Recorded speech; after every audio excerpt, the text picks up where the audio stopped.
இங்க என்ன இன்வெஸ்ட்மெண்ட் இருக்கு? இங்க என்ன இன்வெஸ்ட்மெண்ட் பண்ண போறீங்க சொல்லுங்க. இங்க இன்வெஸ்ட்மெண்ட் அப்படின்றது என்ன தெரியுமா? உங்களுடைய உழைப்பும் நேரமும் தான் இன்வெஸ்ட்மெண்ட். அப்ப நான் காசு கொடுக்கணும், அது என்னதுன்னு கேட்பாங்க. அது பர்ச்சேஸ். அது பர்ச்சேஸ்பா. நாங்க உங்களை இன்வெஸ்ட்மெண்ட் எல்லாம் பண்ண சொல்லல, பர்ச்சேஸ் பண்ணுங்க.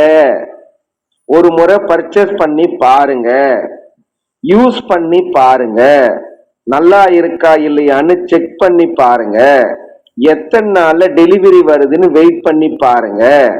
எல்லாம் கரெக்டா இருந்துச்சு அப்படின்னா உங்க மனசுல திருப்தி ஏற்பட்டால் இந்த கம்பெனியை பத்தியும் இந்த கம்பெனில இருக்கக்கூடிய பொருட்களை பத்தியும் இத வருமானத்தை பத்தியும் உங்க மனசுல நீங்க உண்மையா என்ன ஃபீல் பண்ணீங்களோ அதை உங்களுக்கு தெரிஞ்ச 4 பேருக்கு சொல்லுங்க. இதுதான் கான்செப்ட். வாங்கி பாருங்க, யூஸ் பண்ணி பாருங்க, ஃபீல் பண்ணி பாருங்க, தெரிஞ்சவங்களுக்கு ஷேர் பண்ணி பாருங்க. ஷேர் பண்ணி பாருங்க.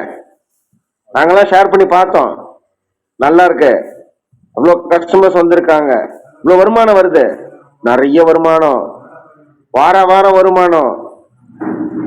இப்ப மாசத்துக்கு ஒரு முறை ரீபர்ச்சேஸ் இன்கம். இன்னும் நிறைய நிறைய நிறைய கம்பெனி கொடுக்கறதுக்கு பிளான் பண்றாங்க, எடுக்கிறதுக்கு நம்ம தான் பிளான் பண்றோம்.